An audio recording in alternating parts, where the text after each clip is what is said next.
तो हमने इस पार्ट को 2 एपिसोड में मिलाया है। तो अगर आपको पिछला एपिसोड देखना हो तो आप इस वीडियो को थोड़ा सा स्किप करके आगे जा सकते हो। तो पिछले पार्ट में हमने देखा था कि कंपटीशन स्टार्ट हो चुका था, जहां पर कुछ लोग से फाइट होने के बाद ली की फाइट अब फ्लेम लॉर्ड के साथ हो रही थी। अब इस पार्ट की स्टार्टिंग इसी के आगे से होती है। हम देखते हैं कि फ्लेम लॉर्ड का वो साथी मैजिक वेपन्स का यूज कर रहा था, जिसकी हेल्प से उसने एक ड्रैगन स्पिरिट को वहां समन कर लिया था। ड्रैगन स्पिरिट बहुत ही ज्यादा स्ट्रॉन्ग है, लेकिन ली वाटर एलिमेंट की मदद से उसे बहुत ही आराम से रोक देता है। जिसके बाद फ्लेम लॉर्ड का साथी कई सारे नॉर्मल अटैक करता है, लेकिन सारे अटैक ही यहाँ पर नाकाम होते दिख रहे थे और अब फ्लेम लॉर्ड का साथी हारने वाला था। इस वजह से उसे थोड़ा सा गुस्सा आता है और वो एक हाई लेवल का एक्सप्लोसिव ग्रेनेड यूज करने लगता है। हम देखते हैं कि उसे यूज करना मना था, लेकिन अभी वो रूल्स के बारे में नहीं सोच रहा था। यहाँ पर अब वो जैसे ही अब उस ग्रेनेड का यूज करता है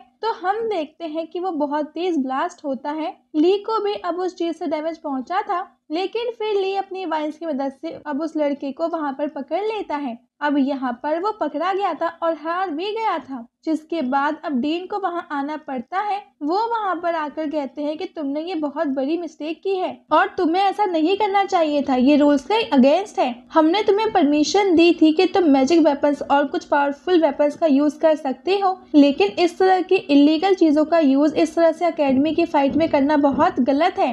अब फ्लेम लॉर्ड अपने दोस्त को बचाने के लिए वहां पर आगे आता है और डीन से कहने लगता है कि प्लीज इसे माफ कर दीजिए, इसने बहुत बड़ी गलती कर दी। लेकिन इस पर डीन कहते हैं कि नहीं, हम इसकी गलती को माफ नहीं कर सकते और अब इसे इस एकेडमी से तो निकलने ही जाना ही होगा। लेकिन अभी ये और किसी भी एकेडमी में ज्वाइन नहीं हो पाएगा। हम देखते हैं कि यहाँ पर वो लड़का माफी मांगने की वजह अब ये और कहने लगा था कि आप डीन से बिल्कुल भी अब इस चीज के लिए सॉरी मत कहो। मैंने माना कि मैंने गलती की है, लेकिन जिसकी मुझे सजा तो मिलनी ही चाहिए, लेकिन ये मेरी बात नहीं सुनेंगे क्योंकि ये हमेशा ली की साइड लेते हैं। अब इस बात से डीन को बहुत ज्यादा गुस्सा आ रहा था। वो कहते हैं कि देखो तुम ज्यादा ही बोल रहे हो, और इसके बाद वो फ्लेम लॉर्ड से कहते हैं कि अपने दोस्त से कहो कि यहाँ से चला जाए, वरना इसे अब इस चीज की भी सजा मिलेगी। इसके बाद अब फ्लेम लॉर्ड भी उसे जाने को कहते हैं। वो यहाँ से जा रहा था, लेकिन वो इस वक्त मन में बहुत ज्यादा वो खुश था क्योंकि वो ली पर ही बहुत ज्यादा स्ट्रॉन्ग अटैक कर पाया और साथ ही ली को अब इस चीज से बहुत ज्यादा डैमेज पहुंचा था।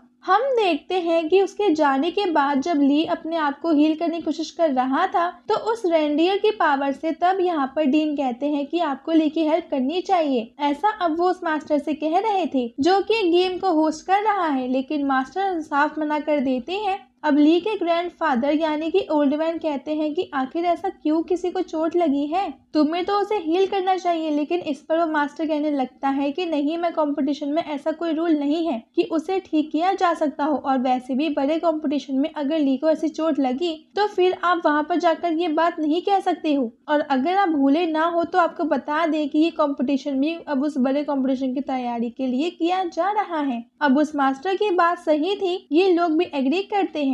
इसके बाद वो मास्टर कहता है कि अगर ली को ज्यादा चोट लगी है तो वो रेस्ट कर सकता है और उसकी फाइट सबसे लास्ट में कराई जाएगी। लेकिन ली कहता है कि नहीं, रोज के अगेंस्ट जाने की जरूरत नहीं है, वो भी सेम फाइट करेगा जब उसका नंबर आएगा। तब कुछ देर बाद ली का नंबर आता है। सामने जो लड़का था वो इस वक्त बहुत ज्यादा हैप्पी लग रहा था कि वो ली को बहुत ही आसानी से हरा देगा क्योंकि ली को तो पहले ही चोट लगी है। लेकिन ली के एक ही अटैक के बाद वो लड़का वहां पर हार जाता है और ये देखकर सभी लोग शॉक थे। अब कुछ फाइट और वहां पे चलती है और इसके बाद अब बारी आती है जो की वो यहाँ पर फाइट करने के लिए आती है। अब आपको पता होगा तो हमने देखा था कि एक एपिसोड में ली किसी से कुछ बातें कर रहा था तो तभी ये उसे छुपकर देख रही थी। तो असल में ये ली को लाइक करती है और यहाँ पर ये अपनी फीलिंग्स को रिवील कर देती है। लेकिन हम देखते हैं कि ली साफ साफ उसे मना करते हुए कहता है कि वो और किसी को लाइक करता है। जिसके बाद अब जू को भी गुस्सा आ रहा था और वो फाइट करने के लिए पूरी तरीके से तैयार थी। वो अपनी आइस पावर का इस्तेमाल करती है।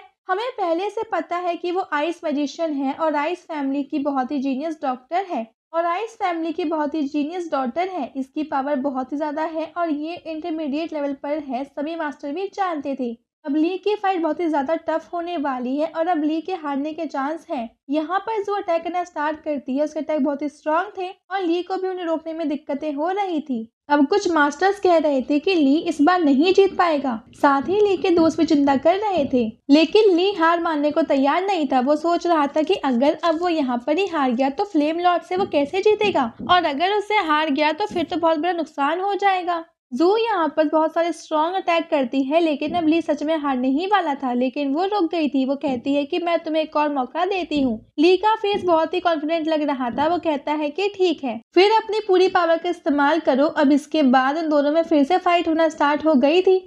अब कुछ देर तक फाइट चलती है। हम देखते हैं कि दोनों के अटैक अब बहुत ही इंटेंस मोड पर पहुंच चुके थे। दोनों को ही गुस्सा आ रहा था कि फाइट बहुत देर तक चल रही थी, लेकिन फाइनली ली ने उसकी बराबरी करना स्टार्ट कर दिया था। तो असल में ऐसा इसलिए हो रहा है क्योंकि ली के पास बहुत ज्यादा स्ट्रेंथ है, जिस वजह से वो अभी तक वो थका नहीं है, लेकिन जू थकने लगी थी। वो अपने अटैक को और ज्यादा पावरफुल तरीके से यूज करने का डिसाइड करती है, लेकिन ली यहाँ पर अपनी फायर पावर का इस्तेमाल कर रहा था, जो कि आइस पावर पर वैसे भी भारी पड़ती है। इस वजह से वो जीत रहा था। अब हम देखते हैं कि यहाँ पर जो गुस्से में ज्यादा ही पावर अटैक करना यूज करने वाली थी, कि इतने में ही ली अपनी अर्थ पावर से वाइस का इस्तेमाल करते हुए उसे पकड़ लेता है। हम देखते हैं कि अब वो उन वाइंस से नहीं निकल सकती थी, इस वजह से उसे हार माननी ही पड़ती है और यहाँ पर वो हार जाती है। उसके हारते ही अनाउंस होता है कि ली अब फाइनल में पहुंच गया, लेकिन फ्लेम लॉर्ड फाइनल में नहीं पहुंचा था। उसकी अभी आखिरी फाइट बची हुई थी, जो कि होने वाली थी लूना से। हम देखते हैं कि दोनों की फाइट चल रही थी।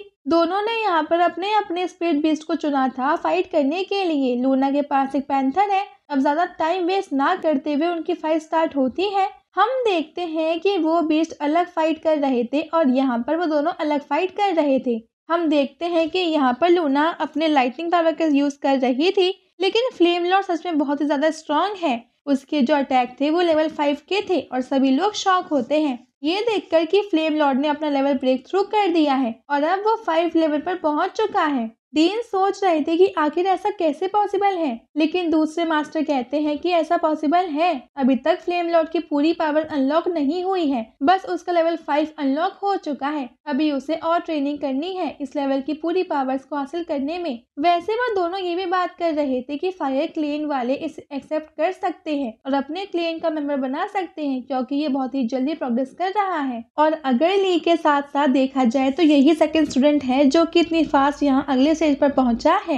अब हम यहाँ वापस से फाइट में आ जाते हैं। हम देखते हैं कि ये दोनों एक दूसरे पर अटैक कर रहे थे। लूना बहुत ही स्ट्रॉन्ग अटैक का यूज कर रही थी, लेकिन फ्लेम लॉर्ड उसे बहुत ही आसानी से अपने शील्ड की मदद से रोक लेता है। इसके बाद वो लूना के आसपास भी एक शील्ड बनाता है, लेकिन लूना अब उससे बच गई थी। दोनों के अटैक पावरफुल थे, लेकिन दोनों ही अब इस चीज में अपनी पूरी पावर लगा रहे थे। वैसे हमें पता है कि फ्लेम लॉर्ड लूना को हराना चाहता है, क्योंकि उसे बस इस फाइट को जीतकर ली से फाइट करनी है। इसके लिए वो किसी भी तरह की वो ट्रिक्स का यूज करने को तैयार था। वो यहाँ पर अपने स्पीड बीस्ट की मदद लेता है और उसे लूना पर अटैक करने के लिए भेजता है, जबकि वो अभी लूना के स्पीड बीस्ट से फाइट कर रहा था। और जब उसका वो स्पीड बीस्ट वहाँ पर लूना पर हमला करता है, तो इसी वक्त लूना का जो स्पीड बीस्ट था वो फ्लेम लॉर्ड पर अटैक करने लगता है। तो इस वजह से फ्लेम लॉर्ड का प्लान थोड़ा सा तो नाकाम हुआ था, लेकिन वो सही मौका देखकर लूना पर हमला करते हुए लूना को अब उस बैटल एरिया से बाहर फेंक देता है।